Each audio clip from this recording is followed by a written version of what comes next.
Chers auditeurs, vous êtes à l'écoute des messages de la bonne nouvelle de Jésus transmis à travers les prédications de l'Église adventiste du 7e jour, Église africaine francophone de Bruxelles.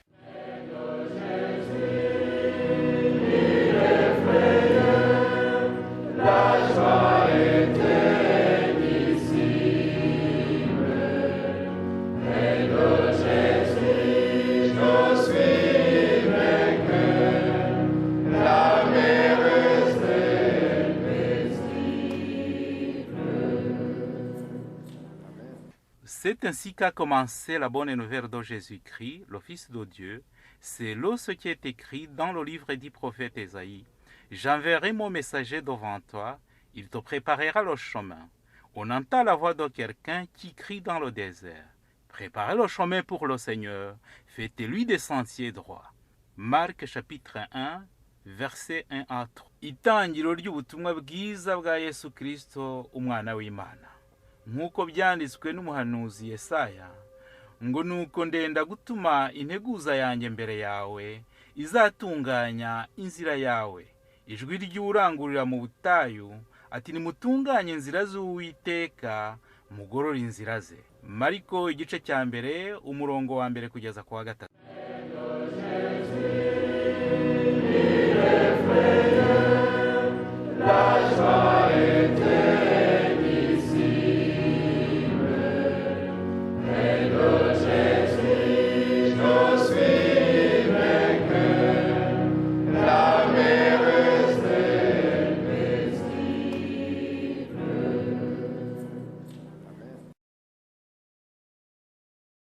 Isabato nziza. Bon sabbat tout le monde. Mbega amahirwe. Quelle joie. Ndakeka iyi mvugo ari ya buri wese. Je pense que ces paroles c'est à tout le monde. Kwibona aha uyu mwanya n'amahirwe kuri buri wese. De dire que c'est la joie de se trouver ici. Arakoze cyane Théophile. Merci à Théophile. Mu ndirimbo tujyanye ku mateka. Il a chanté l'histoire qui nous amène dans notre histoire. Yabatubanjirije b'icyitegererezo kuri twe. De l'histoire des personnes qui sont des exemples pour nous. Kandi idutera ukwifuza kuzaba mu ijuru. Et cette histoire nous donne l'envie d'être au ciel. Haraho avuze ati ujya ureba ukumirwa. Et il a signalé quelque part de regarder et soit étonné. Niba tutajya tunareba, ndakeka mu magambo turi buganire mu kanya, iki kibazo nanjye ndibuze kugisaba kugira ngo buri wese noneho duse nk'abareba tumenye niba turi bwumirwe cyangwa se bite gutuma twumirwa cyangwa se niba nanone hari icyo. Dans le sujet d'aujourd'hui, il va nous parler sur quelque chose qui nous interpelle à ouvrir les yeux et de bien regarder et de ressentir un étonnement ou pas. Ariko atanze ihumura avuga ati muhumure tugiye gutaha. Mais ce qui est bien, c'est que nous avons cet espoir que nous allons rentrer. Ndetse navuga ngaho kugira ngo twumirwe twagira ihumure yuko tugiye gutaha. Mais mon invitation est de vous inviter à dire que au lieu d'être étonné, ayez cet espoir que nous allons rentrer. Kandi aho tuzataha tuzahaba iteka ryose. Et que nous allons rentrer dans ce royaume éternel. Niyo mpamvu uyu mwanya tugiye gukomerezaho amagambo nagendereye ko tuganira uyu munsi. Des paroles sur lesquelles j'aimerais parler aujourd'hui. Ni ikibazo ariko ni n'umuhamagaro. C'est une question mais aussi c'est une interprétation. Interpellation, oui, pardon. Kugira ngo ubwo muri bubyumve wenda turaha buri muntu yishyiremo arebe niba ari uri kubwirwa ari uri guhamagara. En fait que chacun s'examine selon ce qu'il va écouter et va juger s'il est dans la voie de la paix kandi ikintu kibabaza iyo uhamagaye nk'umuntu umukeneye cyangwa umufitiye message ushaka kumuha. Il y a des fois qu'on appelle quelqu'un tout en ayant un message pour lui. Akakuninira ntakwitabe. Et cette personne refuse de répondre. Muzi ukuntu bibabaza. Et ça fait vraiment triste. Biba ikibazo kuko ntabwo impamvu umuntu abasha kwibona. Et c'est vraiment un problème parce que tu as un message mais tu vois pas pourquoi il veut pas répondre. Hari ijambo nkunda kuvuga kenshi bisa nk'irisubiza icyo nuko abantu turi abantu. Et j'aime bien dire que nous les hommes on est toujours des hommes. Niyo mpamvu amagambo tugiye kwiga aravuga ngo yewe usinziriye we kanguka. Les paroles d'aujourd'hui interpellent en disant toi qui s'endors, réveille-toi. Yewe usinziriye we kanguka. Toi qui dors, réveille-toi. Sari usinzire hano? Est-ce qu'il y a quelqu'un qui dort ici? Ntawe? Kugira ngo tutamuko. Iyo umuntu asinzire bigenda gute? Si quelqu'un dort, qu'est-ce qui se passe? Ntabwo aba ashaka ibimukubaganira. Oui, si quelqu'un dort, c'est parce qu'il veut le calme. Il ne veut pas vraiment quelque chose qui le dérange. Ngira ngo murabizi umuntu asinziriye hanyuma ugaterura ijwi ukamuhamagara. Si quelqu'un dort, que tu vraiment t'écris, et il va être fâché. Niyo mpamvu ubwo ndi kwisegura kugira ngo hato. Alors c'est à ce moment-là que j'interpelle à chacun de vous que si jamais il parvient à vous réveiller, ne vous fâchez pas. Twibaza si ibyo bibazo turavuga tuti gusinzira se ni ikintu kibi? Est-ce que dormir c'est une mauvaise chose? Oya, ni ikintu cyiza kuri buri wese. Non, dormir c'est bien pour tout le monde. Yaba umwana muto, yaba umuntu mukuru, ikigero icyo ari cyo cyose gusinzira ni byiza. Que ça soit pour les enfants, pour les adultes et même les personnes âgées, dormir c'est un moment vraiment qu'on ne doit pas déranger au moment de sommeil. None gukangurwa byo ko bitasigana. Alors quand on vous réveille, qu'est-ce qui se passe? Nabyo ni byiza? Est-ce que vous aimeriez être réveillé? Ntabwo ari byiza. Harimo abanyeganyeje umutwe. Gukangurwa ni byiza. Être réveillé c'est jamais bon.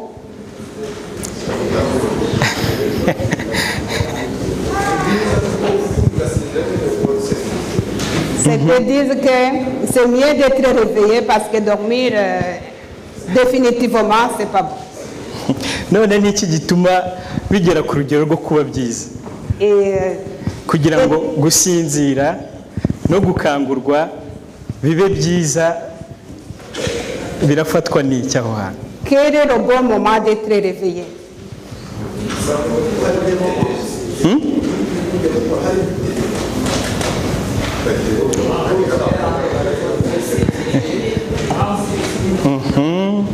Hari umuntu ushubije neza cyane. Urakoze mama Mayozi. Iyo usinziriye mu gihe kitari icyo gusinzira ugakangurwa mbega ingorane. Quelqu'un qui a dit que quand on te réveille pendant que tu dormais au mauvais moment, c'est bien d'être réveillé. Kugira ngo rero gusinzira no gukangurwa bibe byiza bigomba gufatwa n'igihe. En fait que dormir et être réveillé soit bon, il faut que ça prenne un temps.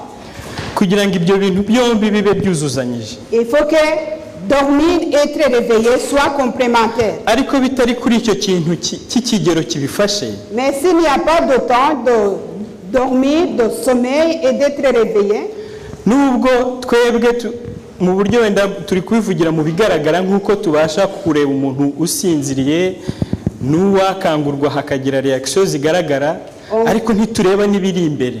On voit bien abantu bombi bikoreweho. On ne voit pas bien la réaction ou bien l'intérêt de réveiller quelqu'un. Nibyo rero reka twivugira ibigaragara, ariko iby'imbere nabyo tumenye ko hari ubigira gute ubimenya. On va parler des choses dont nous sommes capables de comprendre tout en sachant que ce qu'elles ne comprennent pas, il y a quelqu'un qui qui les dirige ou qui les ordonne au bon moment. kuko ubasha gusinzira ugakangurwa ntubyishimire ariko ntunagaragaze ko wagize ikibazo. Tu peux dormir, être réveillé, mais une fois que tu es réveillé sans toutefois vouloir être réveillé, dans ton réveil, tu vas essayer de camoufler ton mécontentement. ndetse ushobora gukangurwa nk'ibyo tujya tubona ugakangura umuntu uko umukoraho agahinduka ukundi kuntu. Il y a quelquefois tu peux réveiller une personne et chaque fois que tu essaies de le réveiller, il va essayer de changer de position, peut-être il va se fâcher, il va se tourner. ukageraho wibaza ese uyu muntu arumva ni muzima. Et alors tu te poses la question, est-ce que la personne que je suis en train de réveiller est-il vivant, est-il conscient que je veux qu'il se réveille? ibyo byose ni ibintu tubona kandi tuzi. Et tout ça on a déjà vu et on connaît des situations comme ça. ariko ikibazo nk'uko twabibonye Mais le ibintu problème bikozwe igihe bikozwe mu gihe kitari icyabyo. Mais le problème ici, c'est de réveiller la personne au mauvais moment. iki cyitegerezo mbabwira nafashe cyo gusinzira no gukangurwa. J'ai pris cet exemple de dormir, de sommeil et d'être réveillé. reka twihute tunave wenda hagati yacu muri twe nk'abantu tujye no mu bari baragize amahirwe yo kubana na Yesu bugufi imbona nkubone. On va voir aussi dans l'histoire de Jésus et tout le monde qui les entourait, qu'est-ce qui s'est passé. mu Baroma muri Luka igice cya 22 En Luc chapitre 23, kuva ku murongo wa 39 kugera ku 45 wenda ntago tunahasoma nzi ko nituvuga wenda igitekerezo mu kimenya. on va parler de ce passage, c'est Luc 23. ni cya gihe cy'umubabaro wa Yesu ari Getsemani. C'est au moment où Jésus était à Gethsemane. aho yagiye aherekejwe n'intumwa ze ariwe wazisabye kumuherekeza ndetse ageze hafi y'aho yifuzaga kujya. C'est au moment où Jésus a demandé à ses disciples de l'accompagner à Gethsemane. atora batatu muri bo. Et quand il était presque arrivé à l'endroit précis où il voulait être, il a choisi 3 personnes, 3 disciples parmi eux. ahari twakibaza kuki yafasha abo batatu. On peut se poser la question, pourquoi est-ce qu'il a choisi les 3? ariko nubwo impamvu zitagaragara cyangwa se tutahamya ngo nizi, icyo tuzi ni uko abo bari abantu nabo umwihariko aziho ubutwari babanaga mu bikorwa bya buri munsi. Et dans son choix, on ne peut pas analyser en profondeur, mais ce qu'on sait, c'est que ce sont des personnes qui étaient courageuses, uwo yari Petero, qui connaissaient. akaba Yakobo na Yohana. C'était Pierre, Jacques et Jean.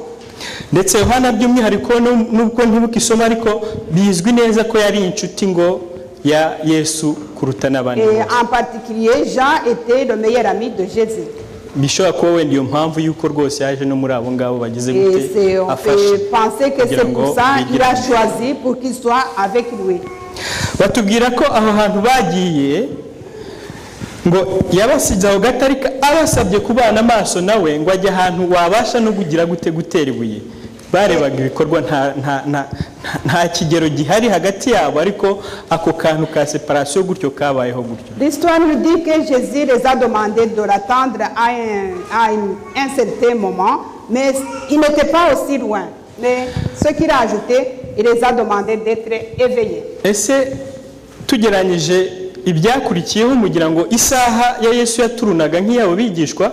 Est-ce que vous pensez que quand la montre est tournée, la montre de Jésus, le temps de Jésus qu'il avait devant lui, tournait en même temps que le temps des disciples qui étaient avec lui? igihe cyabo cyari cyabahindukanye ukundi kuko ubwo yabahaye ako kanya gato gusa kandi abasabye icyo bagomba gukora bo bageze gute? barisinziriye. À ce moment-là où Jésus leur a demandé de l'attendre à un certain moment tout en étant éveillé, c'était pour eux le moment de dormir. gusinzira mu gihe kitari icyacyo. Et alors dormir au mauvais moment. Yesu byamusabye kubagarukaho inshuro zingahe? 3. Ça a demandé à Jésus de revenir vers eux pour 3 fois. ndetse ku ya gatatu yaravuga ati rwose ntimushobora kubana nanjye nibura isaha. imwe. Il revenait vers eux pour essayer de le réveiller jusqu'à ce qu'il a dit, est-ce que vous ne pouvez pas vraiment tenir sans vous endormir au moins pendant 1 heure? Nubwo bikomeye kwinjira mu wundi muntu ahari twishyire muri Yesu dutekereze uko yavugaga cya areba abo bantu. Si on essaie de... Akoze inshuro 3 zose ariko abona bidakoreka. Si on essaie de comprendre ce qui s'est passé, imaginez-vous que Jésus est revenu 3 fois pour réveiller ces 3 disciples qui étaient avec lui, mais c'était impossible. Aho biratuma rero mvuga nti ese igihe cyacu twebwe bite? Et on peut se poser la ku murongo wacyo nkuko bikwiye. On peut se poser la question, quel est notre temps? Ou bien nous aussi, nous arrivons au moment de s'endormir. Ndagaruka muri ya nteruro ya Teofili cyangwa urareba ukumirwa. Ou bien tu regardes et tu es étonné. Ibyo ni ikibazo buri wese agerageza kibonera igisubizo. On peut essayer de trouver une réponse. À quel moment sommes-nous? Twari tuvuze rero ku ntumwa na Yesu kugira ngo twumve urugero icyo kintu gikomeye. Nicyo dusabwa kugira ngo natwe twishyire muri uwo mwanya. C'était l'exemple de Jésus et ses disciples, et tout en essayant de nous mettre dans ce contexte où ils étaient. Kuko bibasha kuba bitoroshye hagati yacu ubwacu twabigira uko tubivuga ariko mu byumve ko n'ababanaga na Yesu byabugufi. Et si nous essayons de nous mettre dans ce contexte, on peut dire que si les gens qui étaient avec Jésus pouvaient avoir un moment où ils pouvaient dormir sans se réveiller, dormir profondément, et nous, où est-ce que nous en sommes?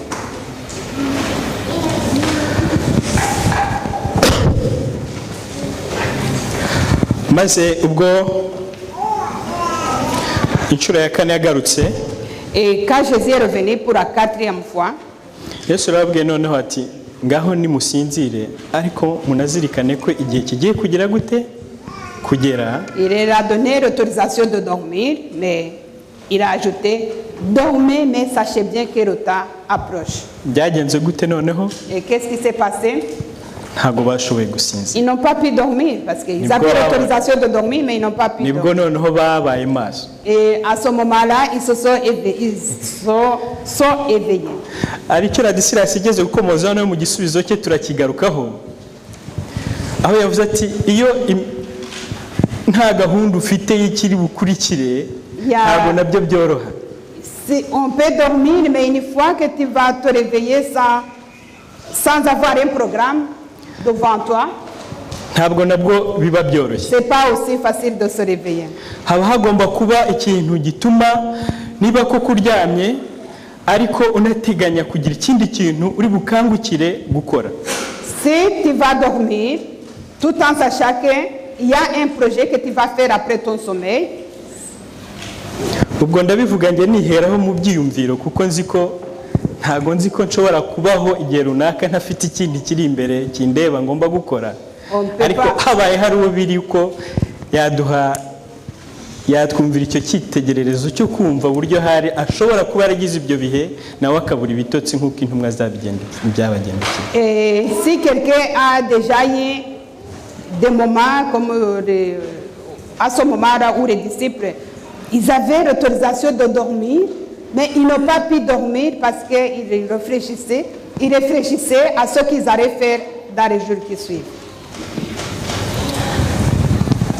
Ibyo rero biratwereka neza yuko mu mibereho y'ibihe dukora tugomba kugerageza kubaka igihe cyacu kandi bikomereye kubikora mu mbaraga za kimuntu nkuko nabwiye nti ku bantu biratugora kuko turi abantu ariko aricyo duhamagarirwa. On peut essayer d'organiser notre temps afin que tout soit comme il faut, mais comme il a dit, on est toujours des hommes, c'est pas toujours facile. Ibyo bitera akaga nanone mu mibereho yacu ya buri munsi. C'est aussi difficile dans notre vie. Aho mu mirimo dukora tubasha kugoka amanywa nijoro. On travaille beaucoup jour et nuit. Tugakoresha imbaraga zacu zose. Et on y met toute notre force. Ariko mbabwire ibyo twakora byose igihe cyatwivanganye. ntabwo byoroshye. Même tout ce qu'on peut faire, mais si on n'augmente pas le temps de faire ce que nous devons faire, c'est pas aussi facile.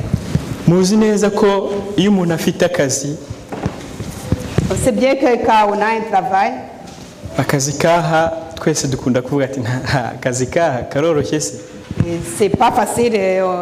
Ceux qui ont dit travail savent bien que travailler ici, c'est pas que ici, travailler c'est difficile. Ibyo bikaba kugafite.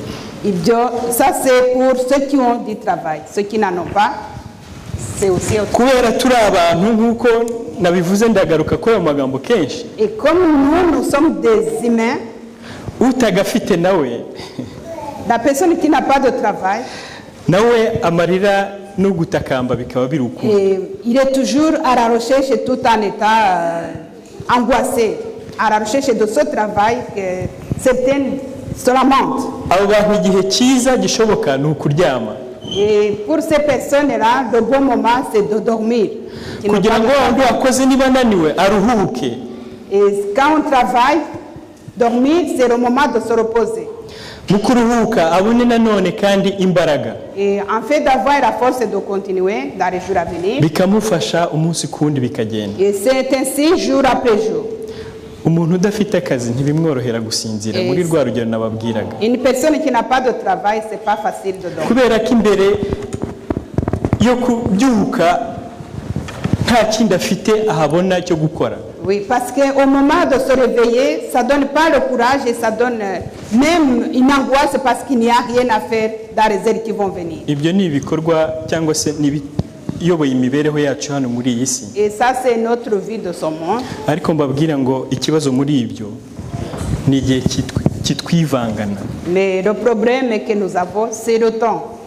Kuko igihe kiramutse cyubatse mu buryo buzima bukwiye, mais si on essayait d'allonger notre temps comme on veut, buri kintu cyose cyajya mu buryo. Et on mettrait peut-être chaque chose à sa place. Ku byerekeye n'akazi cyo nasomye amagambo mu wifuzwa ibihe byose. J'ai déjà lu dans le livre Jésus-Christ. De Jésus, oui, de Jésus. Mu Kinyarwanda kuri page ya 304 mu Gifaransa ubwo ntago nzi page ariko hari agaparagrafe kavuga nti nta muntu n'umwe ubaho wigeze agira imibereho yuzuye imirimo myinshi kurusha nde Yesu. Et dans ce livre de Jésus, il a dit un passage qui dit que il n'y a personne dans ce monde qui a eu le temps d'emplir de travail comme Jésus. Nyamara igihe cye kinini yagikoreshaga asenga. Mais la grande partie de son temps, il a utilisé dans la prière. Yahoraga asabana n'Imana. Et il essayait de vivre en harmonie avec Dieu. Aho nababwira nti hatabayeho gusa kugira igihe kiri mu muvurungano. Et si nous n'avions pas le temps désorganisé, kuko ibyo dukora byose ntibasha kuruta ibyo Yesu yagize ate. Nous ne faisons pas plus que ce que Jésus faisait quand il était ici dans ce monde. Dusoma ahantu henshi muri Bibiliya havuga hati yihereraga cyangwa se yakeshaga ijoro asenga. Nous lisons beaucoup dans les évangiles qu'il passait beaucoup de temps dans la prière. Umusozi umwe yavagamo amaze gukora ibikorwa ibi nibi directo mukumva ngo yagiye mu wundi. Aho mbese wamutekereza ukibaza se yaruhukaga ryari. Et il était toujours occupé qu'il quittait d'une région à une autre et alors tu dis mais où est-ce qu'il trouvait le temps? Ariko twebwe umuntu arakora n'amasaha make gusa ikibazo kikavuka. Mais nous quand on commence à travailler tu fais quelques heures et là toutes les choses s'arrêtent. Impungenge zikaza. Et tu commences à t'inquiéter. Impamvu zikaboneka igihe cyose nari mu kazi. Et on commence aussi à trouver des excuses. Dusenga kangahe. Et on peut se poser la question quand est-ce qu'on a le temps de prier?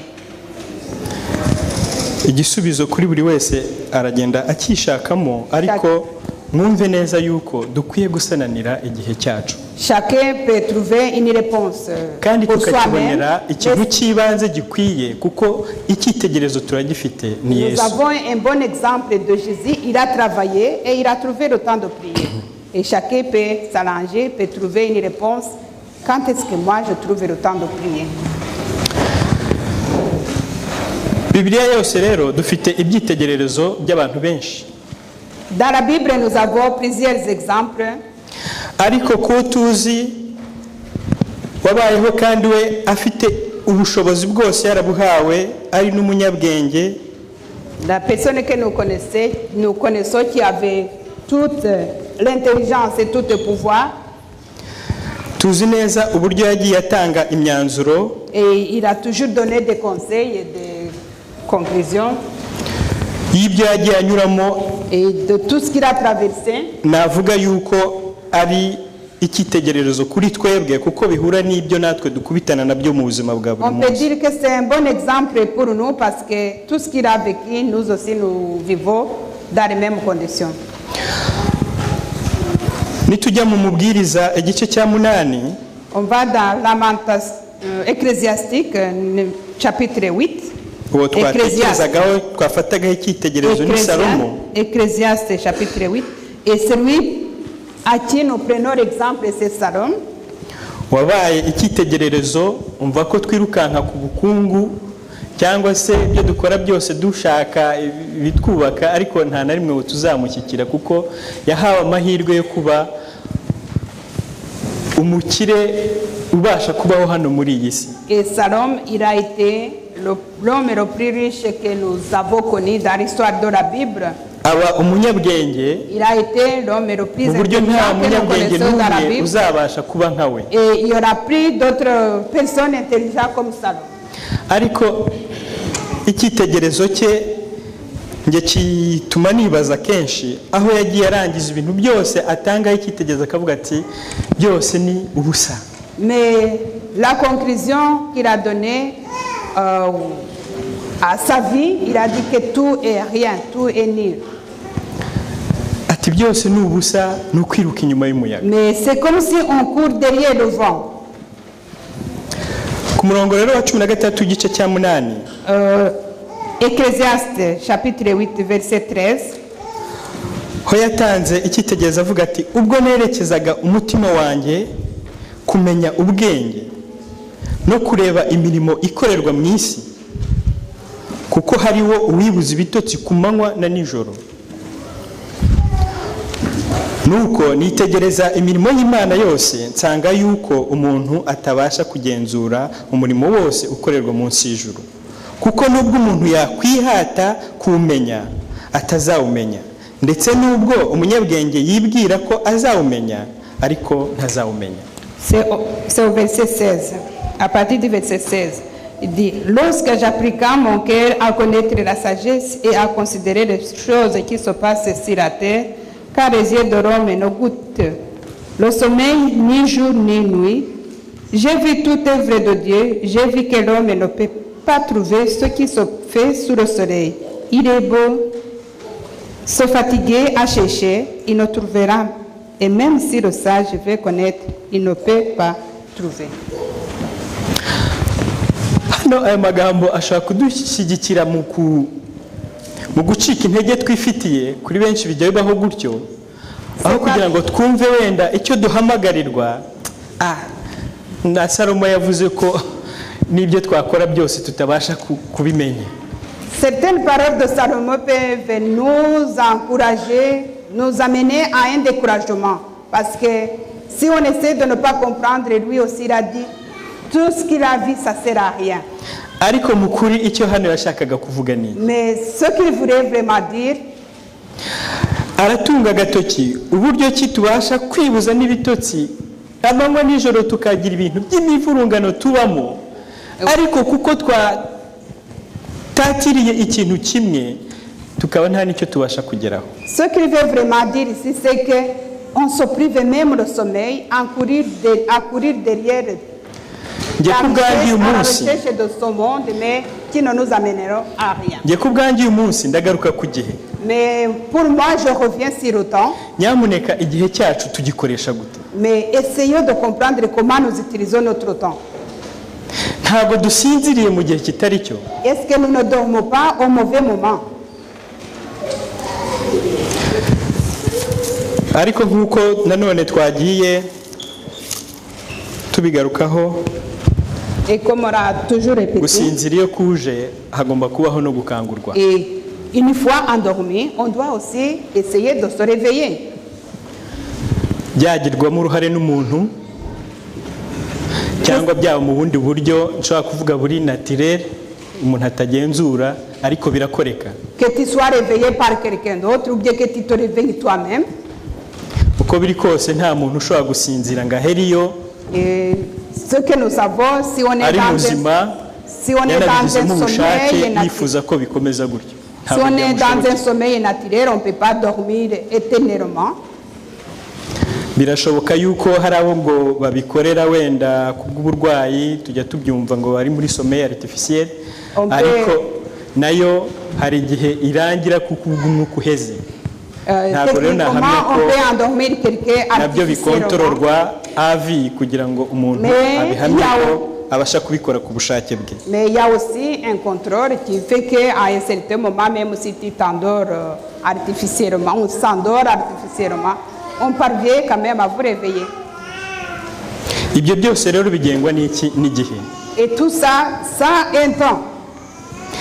niyo mpamvu tugomba kuzirikana kugira ngo twumve neza yuko igihe cyacu tugomba kugira aho tugitura, kandi mu kukimutura tugirana umushyikirano nawe, ibintu byose biradutunganira. Ce qui est important, c'est de donner notre temps à quelqu'un et avoir une bonne relation avec lui et en fait qu'il gère notre temps. mu bitotsi rero habamo ibintu byinshi. Dans le sommeil, il y a plusieurs choses.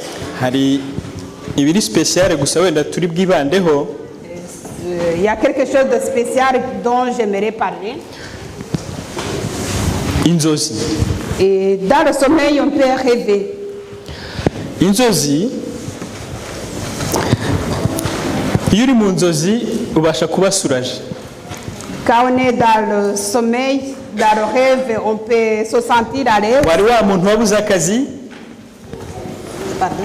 wari wa muntu wabuze akazi, Et tu peux être dans le sommeil et tout en étant la personne qui n'a pas de travail, dans le rêve, tu peux. ariko kubwo kuryama ugasinzira, Et pendant que tu t'endors, maze ukagira ibitotsi tu as un beau sommeil n'inzozi zikaza, et tu commences à rêver. ndetse ntekereza ko muri icyo gihe ziba nyinshi, Et je suis sûre qu'on rêve beaucoup. ndetse ukanarota uri mu kazi keza, Et des fois, tu rêves d'un beau travail. ukagera no ku byo wifuzaga byose, Et tu rêves même d'arriver à tout ton, de combler tous tes souhaits. mbega ingorane ukangutse. Et quel malheur quand on se réveille. icyo ni ikintu kiri spécial ku bitotsi. Et à ce moment-là, ça c'est quelque chose qui est vraiment très spécial pour quelqu'un qui rêve et qui se réveille et ne trouve pas le bonheur dans lequel il était dans le rêve. ariko ntabwo ari spécial gusa ku banyabibazo. Mais ce n'est pas non plus spécial pour ces personnes qui ont des problèmes. inzozi ni inzira Imana yagiye ikoresha ikavuganiramo n'abana bayo. Et c'est dans le rêve que Dieu a parlé à ses enfants. ese wakwifuza gusinzira ukagira inzozi? Est-ce que tu aimerais rêver dans ton sommeil? ahari wenda zaba igihe cyo kuganiramo n'Imana yawe. Peut-être que dans ton sommeil, c'est le moment de mener une conversation avec ton Dieu. mu bugenzuzi gusa bw'ibibaho cyangwa se mu bahanga bagiye babivumbura, bo bavuga ko akenshi inzozi ziza kubw'uko ibyo umuntu yabayemo yahaye cya gihe cye cyane. On a toujours expérimenté que les rêves ramènent toujours dans tout ce qu'on a vécu pendant la journée. ikibazo rero kikagaruka ni iki duha igihe cyacu. Et alors, à quoi nous donnons notre temps est consacré à quoi?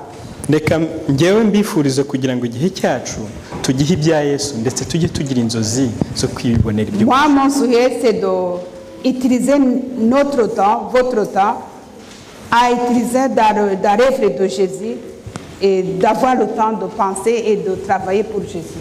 gukangurwa rero ni ikintu nacyo cy'ingenzi kirakwiye. Être réveillé, c'est aussi important. Kuko nababwiye kibasha gukorwa habayemo ubufasha bw'undi muntu, Tu peux être réveillé par quelqu'un d'autre. ariko babasha kubona none mu buryo buri naturel twebwe ubwacu tutakontorora. Et tu peux être réveillé par toi-même, que tu ne sais même pas comment on contrôle ça. Ariko byose bigufasha kugira ngo usohoze ibyo wari ufite watekerezaga gukomerezamo imbere hawe. Être réveillé, ça permet à la personne de pouvoir continuer ce qu'il avait envie, ce qu'il avait planifié à faire dans les jours à venir. Niyo mpamvu rero uyu mwanya C'est pour ça, en tugiye ce kujya mu moment-là, Baroma igice cya 13 on va lire dans Romains chapitre 13. Romains chapitre 13. duhereye ku murongo waho wa 11. Romains chapitre 13, verset 11.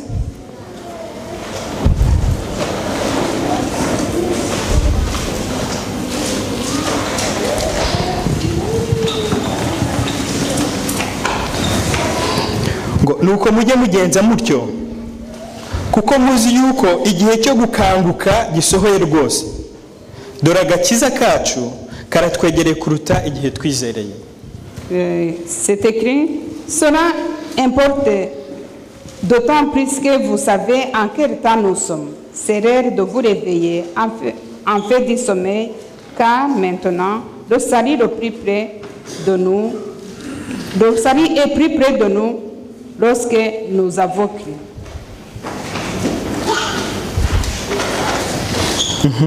Ku murongo wa 12, ijoro rirakuze burenda gucya, nuko twiyambura imirimo y'umwijima twambare intwaro z'umucyo, tugendane ingeso nziza nk'abagenda mu mucyo, tutagira ibiganiro bibi, tudasinda, tudasambana, tudakora iby'isoni nke, tudatongana kandi tutagira ishyari, ahubwo twambare umwami Yesu Kristo, kandi ntimuhe urwaho imibiri yanyu ngo ibone uko ikora ibyo yifuza. Verset 12, c'est écrit, la nuit avance et le jour approche. Dépouillez-vous des œuvres de ténèbres et revêtons les armes de la lumière. Marchons honnêtement comme en plein jour, loin de l'excès des ivrogneries, de l'excès, de l'impudicité, de querelle et de jalousie. Mais revêtez-vous du Seigneur Jésus-Christ. N'ayez pas soin de chair pour en satisfaire vos convoitises. Murumva rero yuko baratugira inama yo kujera cya gihe cyacu mu buryo bwose. Ici, on nous donne un beau conseil de gérer notre temps. Kandi tugakanguka. Et de nous réveiller. Uku gukanguka niko navugaga, ntitubifate nko kuryama gusa bisanzwe, kuko turasabwa no gukanguka mu buryo bw'ibigaragara. Et ici, c'est pas se réveiller comme à la naturelle, comme on a l'habitude de dormir et de se réveiller. Kuko icyitegerezo cy'ibyo twavugaga byose twabivugiraga ku gusinzira nyine by'ibitotsi. On a parlé souvent de ce sommeil naturel.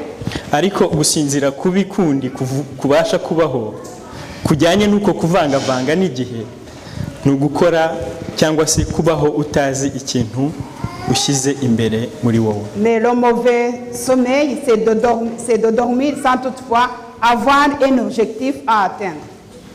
Nyamara ku murongo wa 14 nkuko hano batubwire, nyuma yo gukanguka tukava mu ijoro, turasabwa kwambara Yesu Kristo. Mais au verset 14 dans le chapitre de Romains 13, ça nous dit de réveillez-vous et revêtez-vous le Seigneur.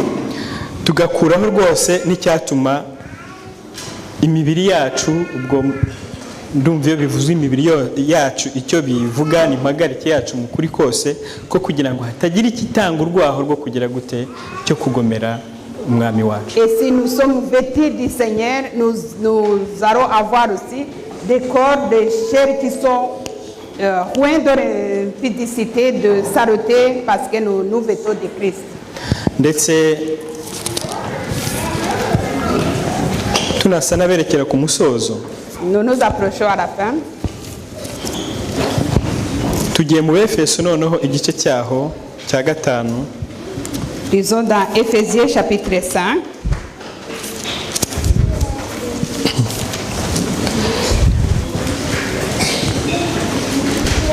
aho turahera ku murongo wa 8 Au verset 8 jusqu'à 17. kuko mwari umwijima none mukaba muri umucyo mu mwami wacu,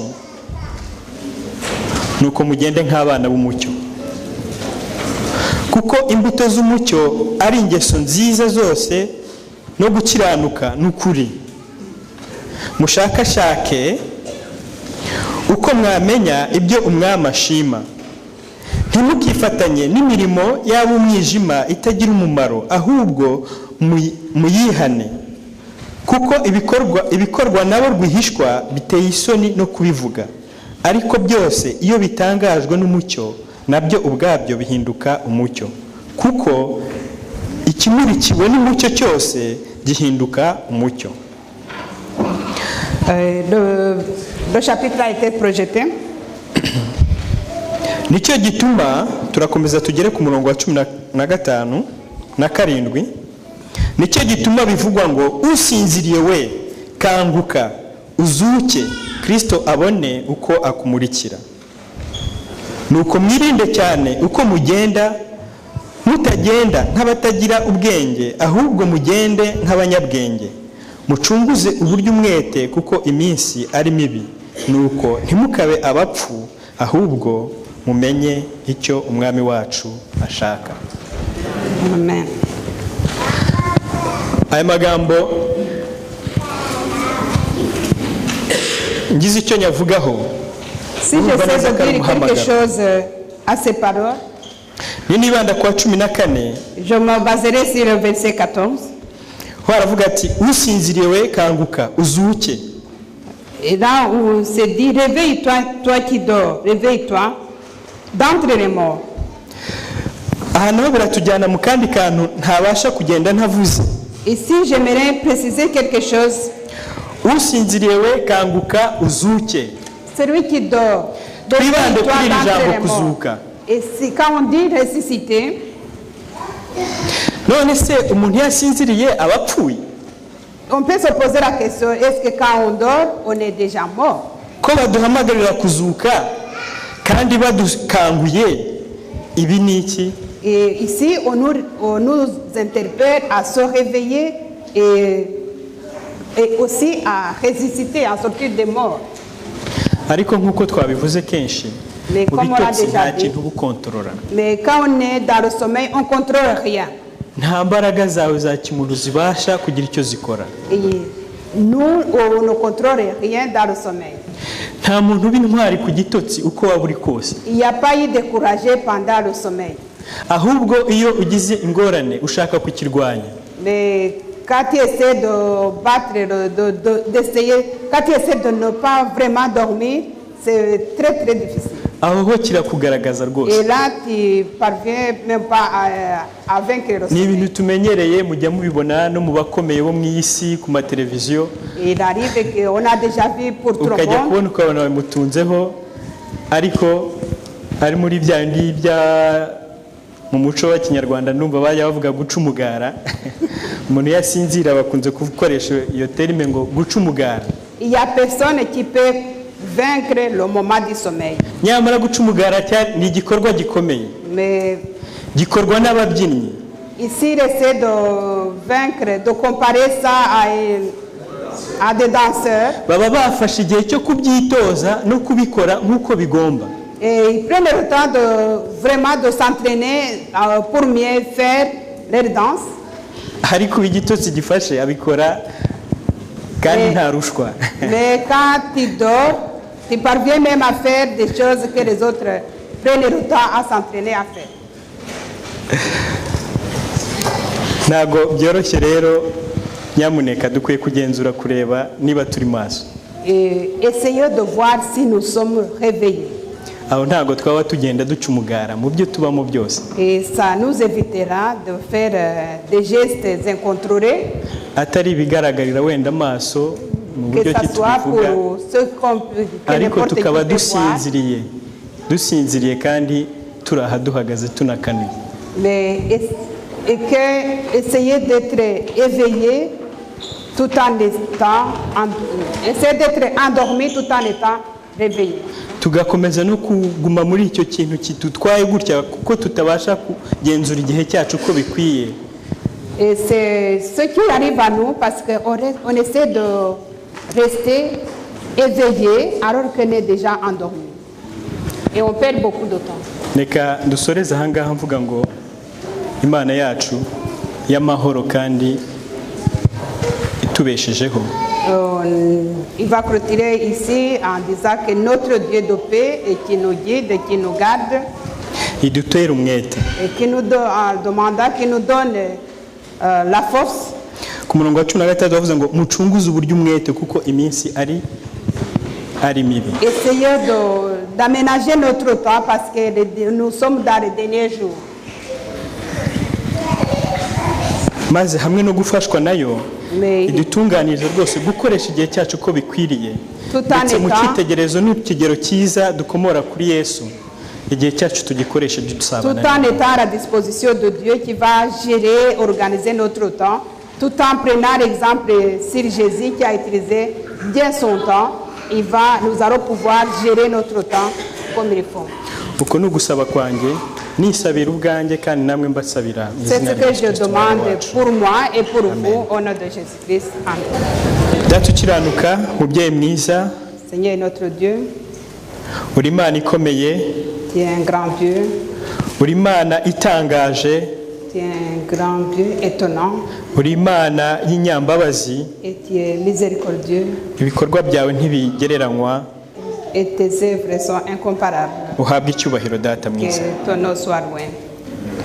Uyu mwanya turi aha ngaha À ce moment où nous sommes dans ta maison, turanezerewe cyane kandi turishimye nous sommes heureux kubwo amagambo meza umaze kutugaburira mubyeyi mwiza. pour ta parole que tu viens de nous donner. Ni wowe utanga impano nyinshi zitandukanye Tu nous donnes différents talents kandi kubw'uko impano ari icyo umuntu ahabwa kidasubizwa ntacyo twishyuza, et ces talents nous ne pouvons pas les remettre. duhe kuzirikana neza no kwakira impano duha y'igihe, Permets-nous d'exploiter ce talent de temps que tu nous donnes kugira ngo ahubwo tubashe kwikoresha neza tutayangije, afin que nous puissions l'utiliser sans l'abîmer, maze ibyo bitume utwishimira duhinduke abana bawe. afin que ça crée une joie que tu donnes à tes enfants. Turinde kuba mu gihe kivangavanze Mana, Évite-nous d'être toujours dans le désordre, kugira ngo tutazaduhura n'ingorane zabyo, afin d'éviter tous les problèmes causés par le désordre de ce temps. ahubwo tuyoborere igihe cyacu kigenda uko gikwiye, Organise notre temps selon ta volonté. kandi ibyo bizashoboka igihe cyose ari wowe dushyize imbere Mana. Et tout ça sera possible si nous mettons tout ça devant toi. Turinde kuva mu mihangayiko yo muri iyi si, Et essaie de nous aider à éviter d'être toujours inquiets dans ce monde. ahubwo uduhe gutumbira rwose ubwiza bwawe bugiye kuboneka Et bidatinze. donne-nous la force de regarder seulement ta beauté qui va apparaître dans quelques jours. Warabihamije, twabonye ingero nyinshi zigiye zitubera akabarore, Il y a eu beaucoup d'exemples qui nous interpellent, Seigneur, à les suivre. kandi ibidukikije byose biragaragaza uko uri bugufi Mana. Et tout ce qui nous entoure nous montre que tu n'es pas loin de revenir. Hamwe no gukangurwa kugukomokaho, Nous voulons être réveillés par toi reka twe kuninira kwanga kukwitaba, et donne-nous la force de ne pas refuser d'être réveillés par toi.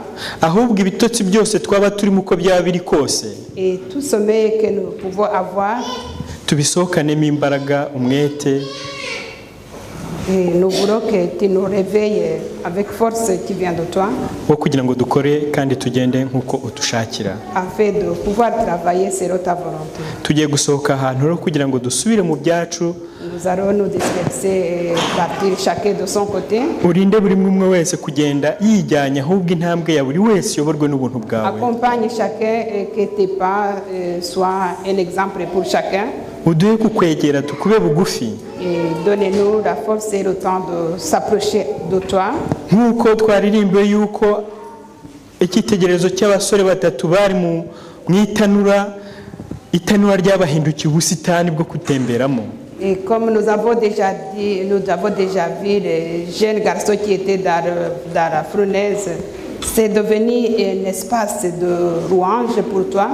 Ibyo byose ni kubw'ibanga ryo kwizera bari bafite. Et parce qu'ils avaient cette secret de croyance. Uyu munsi ritubera impamba natwe mu hasigaye hacu h'imbere Mana. Nous te demandons de nous donner cette secret de foi et de croyance. Kugira ngo tuzasohoze mu bwami bwawe. Afin que nous puissions arriver dans ton tuzibane nawe iteka. Et nous vivrons avec toi éternellement. Nguko gusaba kwacu twinginga ngo tubikorerwe mu izina ryiza rya Yesu. Amen.